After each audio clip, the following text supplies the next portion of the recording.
Disneyland's Runaway Railway is getting changes?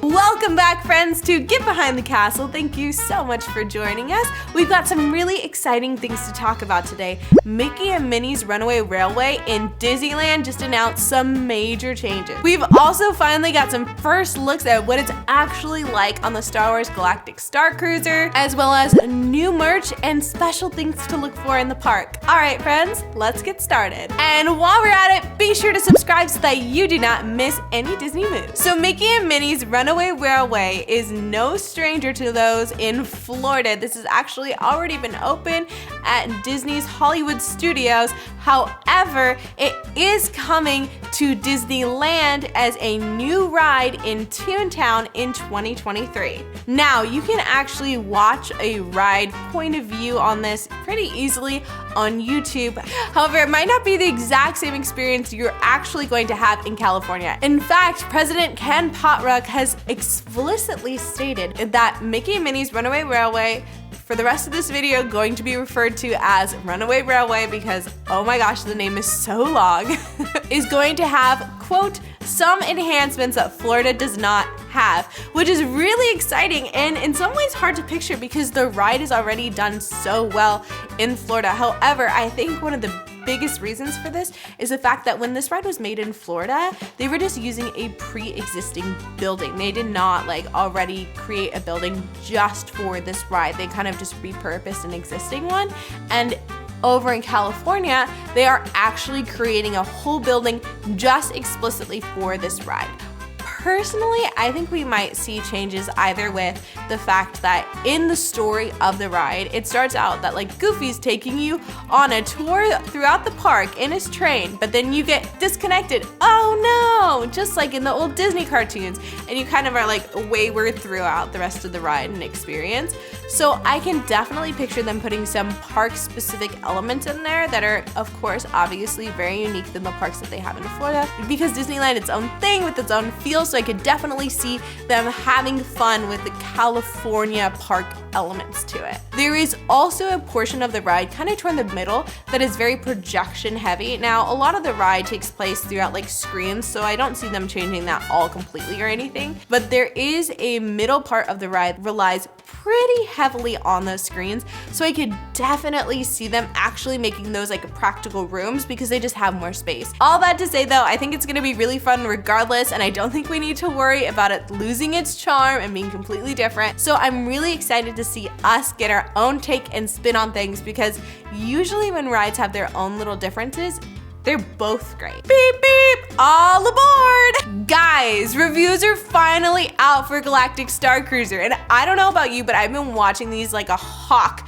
because I am so intrigued about what the heck is actually going on inside there, and I cannot afford to figure that out for myself. Now, they did do a special press day ahead of time where it was kind of like a condensed experience where they let the press in and some influencers to just overall gauge and share things on social media. But I did the heavy lifting stalking for you guys of going through and finding people that actually did the full 2-day experience and watching all of their videos like a hawk to kind of get an idea of what it's actually like inside. And so here is what I found. So when it comes to what your cabins are actually gonna look like, it does seem very reminiscent of kind of a cruise, a space cruise, which makes sense because the whole idea of a Star Cruiser is exactly that, right? But I don't know, I guess in my mind I kind of imagine them more spacious than a cruise, but it definitely seems like quarters are a little tight, which I wonder if they did that just for the overall experience, because really they could have made it as big as they wanted to. Now, these rooms, you can just have a regular bed, if it's just you and your partner or whoever. But there's also an option of having a bed and bunk beds.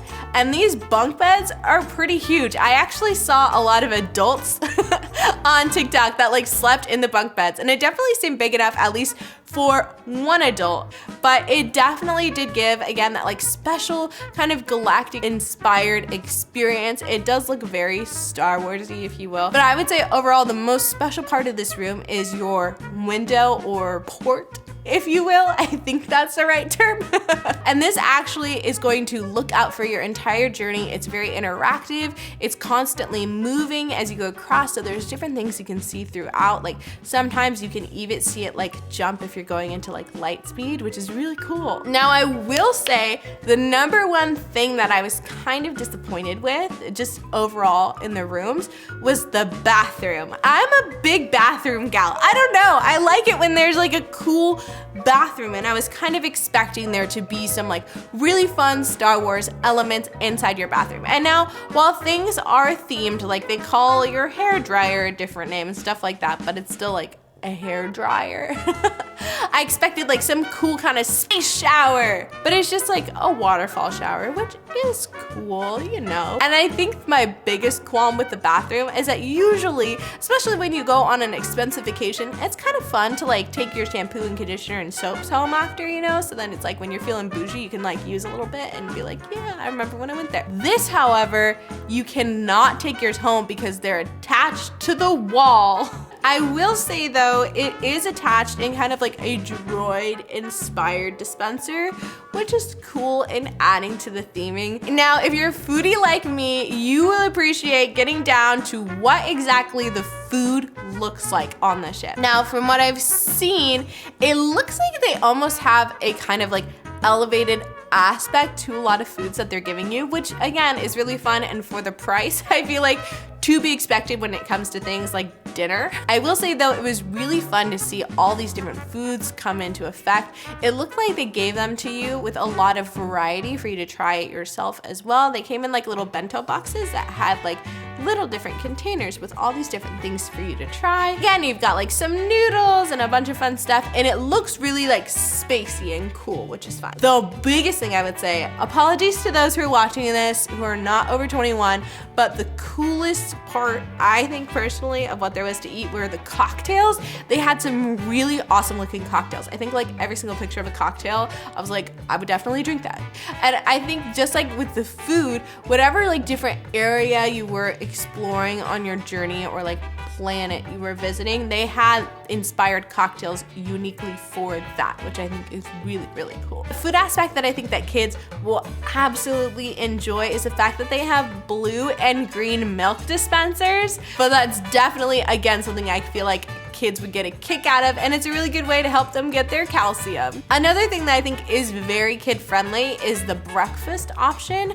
It looked like the breakfasts were mostly normal. They had some really cool like galactic waffles. They had also just, you know, bacon and sausage, things that kids will recognize and be familiar with, which is great for family. And now folks, the moment you've been waiting for, what is the experience actually like?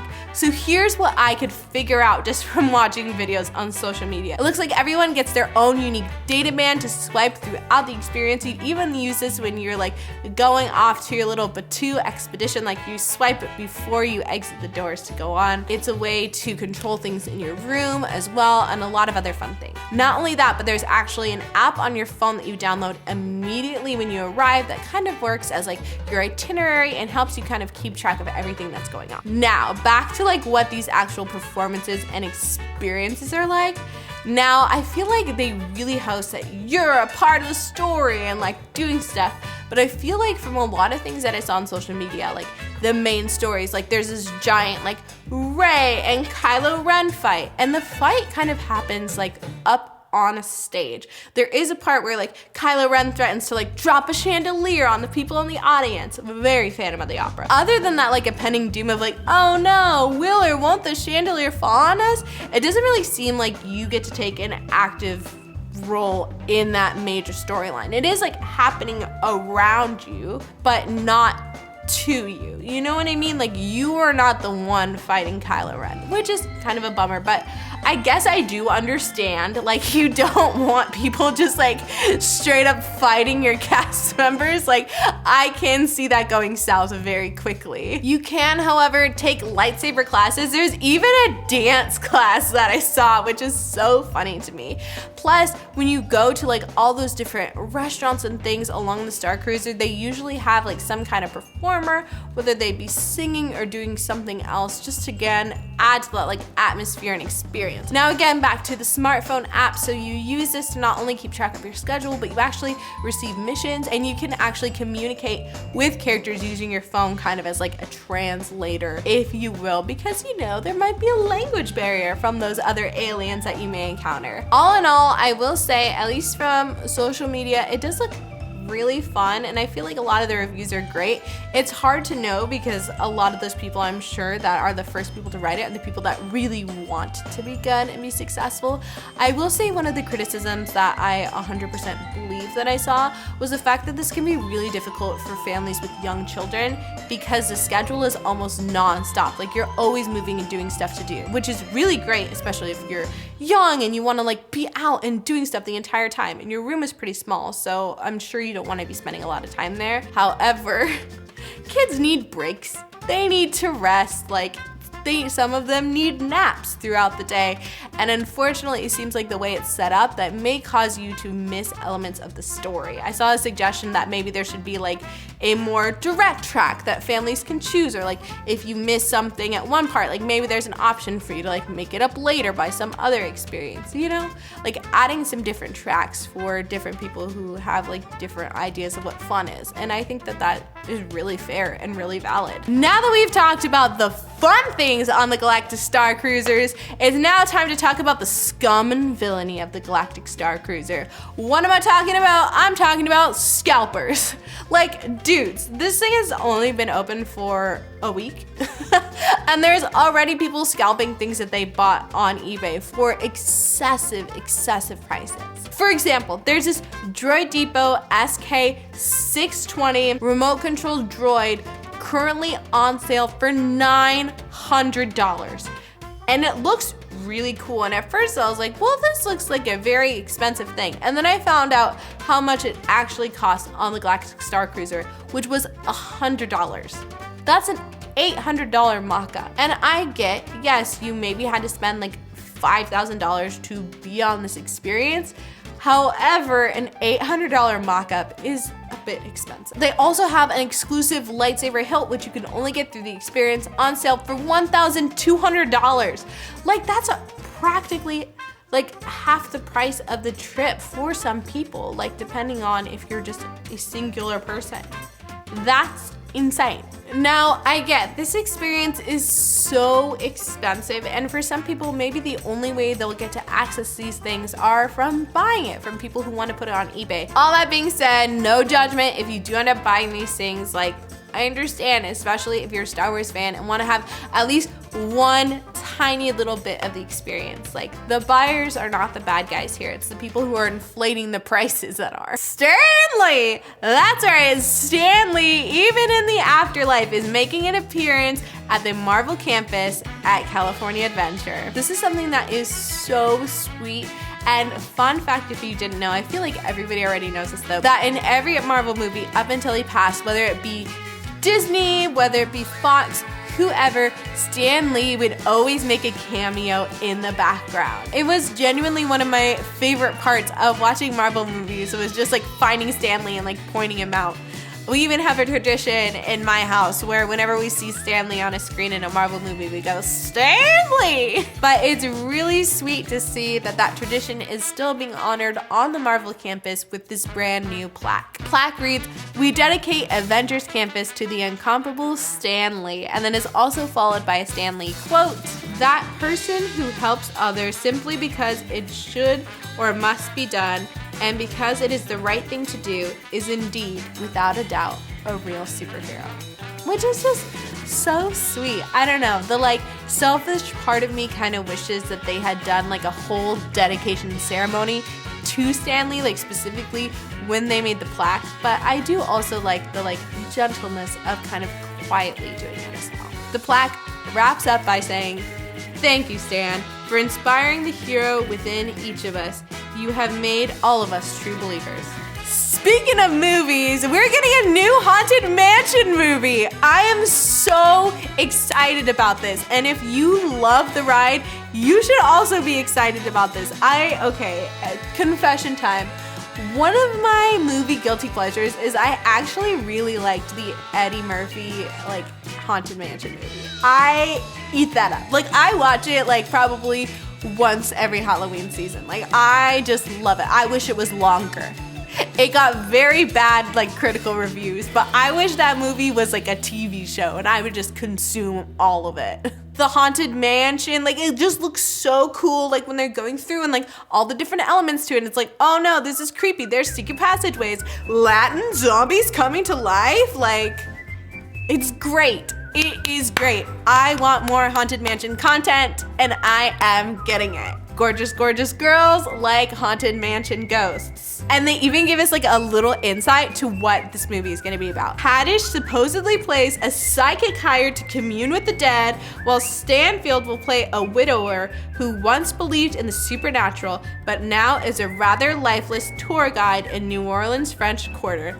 Oh my God, I'm so excited. I can just see it. I can picture it. I love it. It's one of my favorite movies already, and people will maybe be haters about it, but I'm going to love it. All right, friends, there is some new merch in the park, which is very exciting.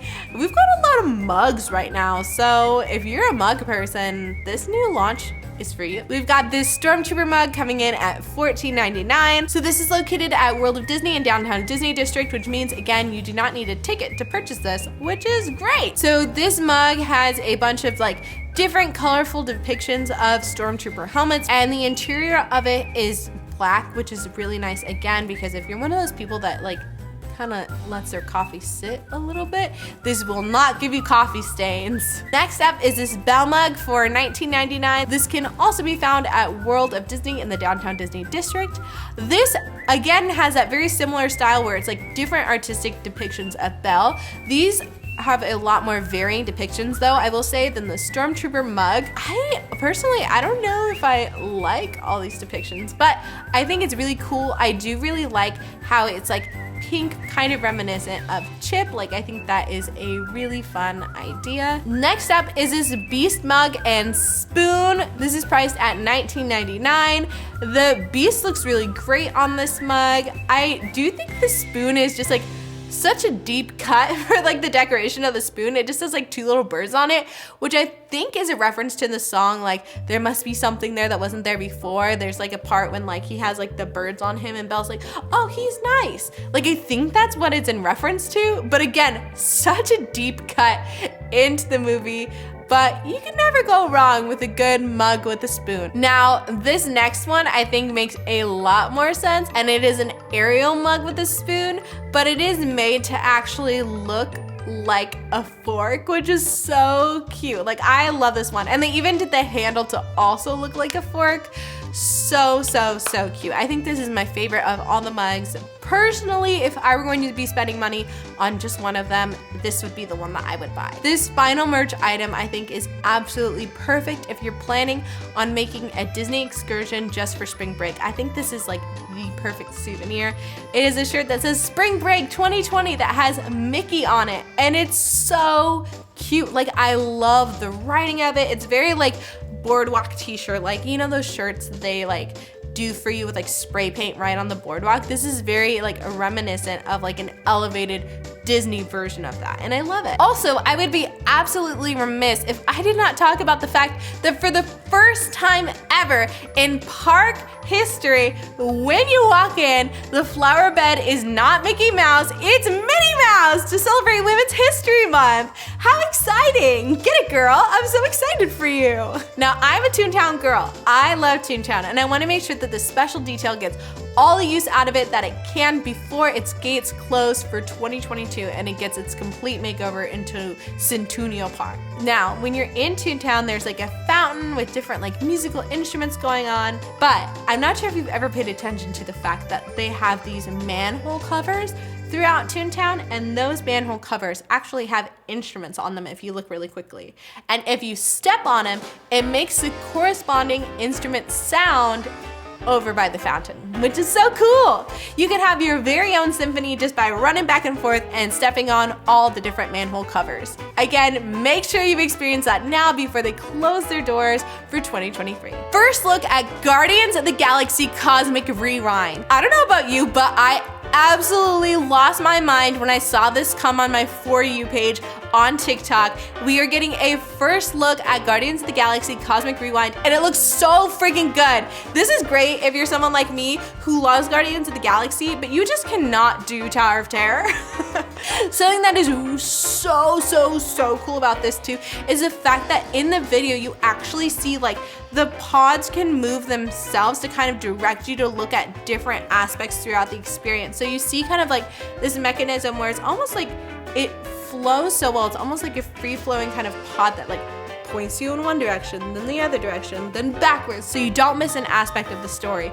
There is a rumor too going on that you might be able to like adjust the levels of like how much you're moving around, which again would make sense for somebody who has a motion sickness. It's just really cool to see Disney using this technology for the first time ever on a roller coaster. So this aspect is already called like the Omni Mover, and it's used in the Haunted Mansion, again, to kind of like move and direct their guests to kind of look where they want them to look. But it's the first time Disney has ever been applying it to a roller coaster, and I can't even wait to see like what that means and how that's gonna look. All that to say, we've got some really incredible like ride news this week between Mickey's Railway and now Guardians of the Galaxy. We've got some really exciting movies coming up. We've got historical like flower arrangements throughout the park. It's a good month to be a Disney fan. It's like, I don't know, 3 days into the month, but I'm feeling good.